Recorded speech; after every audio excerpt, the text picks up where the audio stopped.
حضرت جناب سیدنا سری سختی رحمتullah علیہ فرماتے ہیں میرا دل سخت ہو گیا تھا، میں بڑا پریشان رہتا تھا۔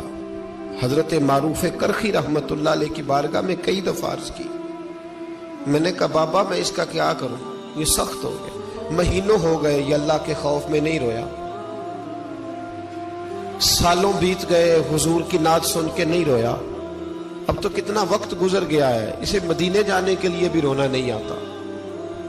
حضور یہ سخت ہو گیا ہے، کوئی رحمت کی نظر ہو، خشکی سی آ گئی ہے،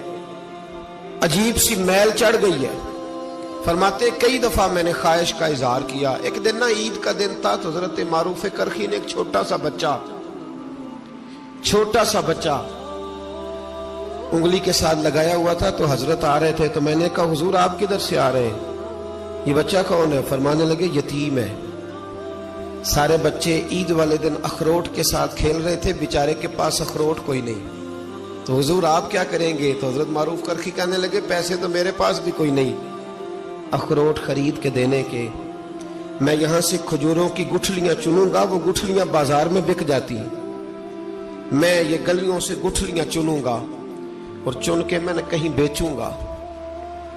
اور جب میں انہیں بیچوں گا تو پھر یتیم کے لیے 2-4 اخروٹ خریدنے کے قابل ہوں گا، پھر میں اسے اخروٹ خرید کے دوں گا۔ پتہ نہیں کہاں کی بات سنا رہا ہوں میں آپ کو، اور پتہ نہیں کہاں کا ذکر کر رہے ہیں بابا جی۔ بچہ یتیم ہے، بچے اخروٹ سے کھیل رہے تھے، اس کے پاس اخروٹ کوئی نہیں۔ بابا آج کا پیر تو معرفت کی بات کرتا ہے، تو یتیم کے لیے گٹھلیاں چننے چلا ہے۔ آج کا پیر تو کہتا ہے میں اے سی والے کمرے میں بیٹھ کے تمہیں بڑا عرش کے اعلیٰ کی بات بتاؤں گا، یتیم کے لیے گٹھلیاں چننا، مدرسے کے طلباء کی نوکری کرنا، یتیموں کا، غریبوں کا، ان مجبوروں کا خیال کرنا، یہ تو رواج ہی نہیں ہے آج کا۔ بابا تو کیا کہانی سنا رہا ہے؟ تو حضرت معروف کرخی کہنے لگے گٹھلیاں چنوں گا، پھر انہیں بیچوں گا، پھر جب کچھ پیسے ملیں گے نا تو میں اسے اخروٹ خرید کے دوں گا، اور فرمانے لگے جب یہ اخروٹ سے کھیل کر ہنسے گا نا تو اللہ میرے دل کو سکون عطا فرمائے گا۔ میں گٹھلیاں چننے جا رہا ہوں، میں مزدوری کرنے تیری تلاش میں پھرا میں جنگل پہاڑ اور دشت میں۔ تو حضرت سری سختی فرماتے ہیں میرے گھر میں پیسے تھے، میں نے کہا حضور اگر یہ نوکری مجھے مل جائے تو میں غلام جو ہوا، اگر مجھے دے دے یہ نوکری تو میں نہ کر لوں؟ فرمانے لگے تو کر لے۔ فرماتے میں اس یتیم کو پہلے گھر لے گیا، وہاں سے میں نے پیسے لیے، پھر بازار لے گیا، کپڑے خریدے، اس کے لیے ٹوپی خریدی، پھر میں نے اسے 2 کھجوریں کھلائیں، پھر اخروٹ خرید کے دیے۔ حضرت سیدنا معروف کرخی کہتے ہیں اس کو میں نے چیزیں دے کے نا، وہ بچہ تھا، بچے ہی ہوتے ہیں، میں نے جب اسے اخروٹ دیے تو وہ دوڑنے لگا، میں بھی ہلکا ہلکا پیچھے چلنے لگا۔ فرماتے ہیں وہ جا کے بچوں کے گروہ میں مل گیا،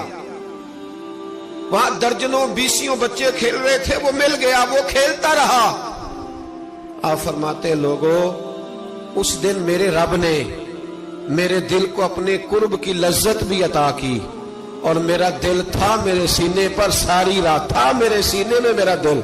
پر ساری رات میرے نبی کے قدموں کا طواف کرتا رہا ہے۔ اب نہ لگ گیا ہے، پاک ہوئے تے پاک بھی ملدا ہے، اے بنا پاکوں پاک نہیں ملدا۔ سادے وجود نو تون دے نالوں اکو تولا ٹکڑا دل دا، دل لگا کے، دل لگ جائے تو پھر وہ لگ جاتا ہے۔ آپ یقین کریں لگتا ہے تو مزہ دیتا ہے، اور جب تک لگتا نہیں پھر کوئی بھی کیف سرور حاصل۔ امام زین العابدین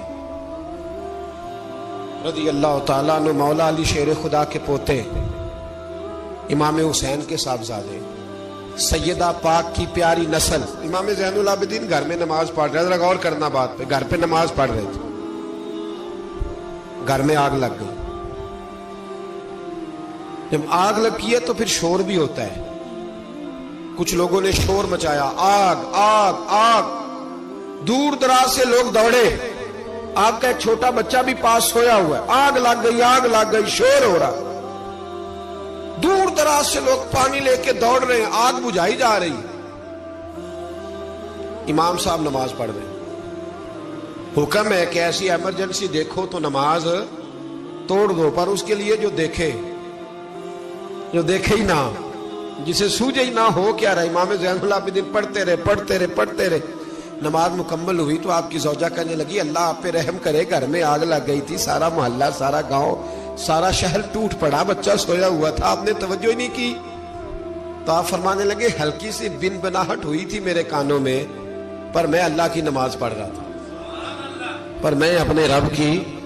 میں اس کی نماز پڑھ رہا تھا، تیرے عشق کی انتہا چاہتا، تیرے عشق کی انتہا چاہتا، تیرے عشق کی انتہا چاہتا، میری سادگی دیکھ کیا چاہتا ہوں، ذرا سا تو دل ہے مگر شوق اتنا، وہی لن ترانی سنا چاہتا ہوں، مجھے کیا خبر ادھر کیا ہو رہا، ادھر میں تو اس کے ساتھ میرا تعلق تھا، میں تو اللہ کی بارگاہ میں حاضر تھا، مجھے کیا پتا۔ بی بی کہنے لگی آگ لگ گئی تھی، تو فرمانے لگے بھلی مانس چپ کر، تم دنیا کی آگ بجھا رہے تھے، میں جہنم کی آگ بجھا رہا تھا، تم لوگ اپنے شور میں تھے تو میں اپنے ذائقے میں۔ الذین ہم فی صلاتہم خاشعون، فرمایا یہ لوگ اپنی نمازوں میں عاجزی کر، دل لگا کے کرتے ہیں جو کرتے ہیں۔ وہ بڑی خوبصورت مثال ہے، حضرت رومی نے لکھی ہے، بڑی مشہور بھی ہے۔ ایک نمازی نماز پڑھ رہا تھا، میری طرح کا نمازی، مجنو اس کے آگے سے گزر گیا، لیلا کے گھر جا رہا، تو نمازی اتحیات پہ تھا، اتنی دیر میں اس نے بھی نماز مکمل کر لی، تو پیچھے سے جا کے مجنو کا گریبان تھاما، کہنے لگا شرم نہیں آتی تجھے، مسئلے کا نہیں پتا، نمازی کے آگے سے نہیں گزرنا چاہیے؟ تو کہنے لگا یار معاف کر دو، مجنو کہنے لگا معاف کر دو، غلطی ہو گئی، حالانکہ شہزادہ تھا، پر معافیاں کیوں مانگ رہا ہے؟ اس لیے کہ کسی سے دل جو لگ گیا ہے، عاجزی آ گئی، ان کے چل یار معاف کر دے، تیری مہربانی، غلط۔ نمازی ناراض نہ ہو جائے، نمازی بڑے ڈاڈے ہوتے ہیں، کئی دفعہ بڑے سخت ہوتے ہیں، نمازی تھا بڑا پکا، تو وہ کہنے لگا نہیں، تو نماز خراب کر دی تو نے، تجھے پتہ نہیں آگے سے نہیں گزرنا چاہیے، اور ویسے بھی زمانے کا رواج ہے، جو معافی مانگ لے لوگ سمجھتے ہیں بزدل ہے، یہ بھی بڑا مسئلہ ہے۔ آپ تھوڑا سا کہہ دے کہ جب دیکھی جائے گی جو ہوگی، لوگ سمجھتے ہیں نہیں ہے دم کم، معافی مانگ لے سامنے والا بگڑ جاتا ہے، الا ماشاءاللہ، لیکن اس کا مطلب یہ نہیں کہ ہم معذرت کرنی چھوڑ دیں، وہ اگر بری عادت پہ ہے تو ہم نے اپنی اچھی عادت کو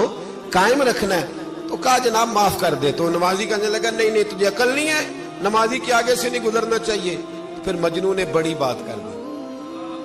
پھر ایک عاشق نے عاشقوں والا جملہ بولا، پھر ایک محبت کرنے والے نے بڑی بات کی، کہنے لگا یار نمازی میں تو معافی مانگ رہا ہوں تو نہیں دے رہا، چل ایک سوال کا جواب ہی دے دے کہ میں تو عورت کے عشق میں جا رہا تھا، مجھے تو نظر نہیں آیا کہ تو نماز پڑھ رہا ہے، میں تو بی بی کے عشق میں تھا، مجھے تو نظر نہیں آیا، تو بتا تو رب کے عشق میں تھا، تو مجھے کیسے دیکھ رہا تھا، میں تجھے کیسے نظر آیا، حالانکہ تو اللہ کے عشق میں کھڑا تھا، مالک حقیقی کی محبت میں تیری میرے اوپر نظر کیسے پڑ گئی، میں تو عورت کے عشق میں تھا۔ اب نمازی صاحب شرمندہ ہو گئے۔ مجنو کہنے لگا آج کے بعد جب رب کی بارگاہ میں کھڑے ہونا نا تو والذین آمنوا اشد حبا للہ، پھر نماز کے لیے نہیں، اس کے پیار میں بھی کھڑے ہونا، دل لگا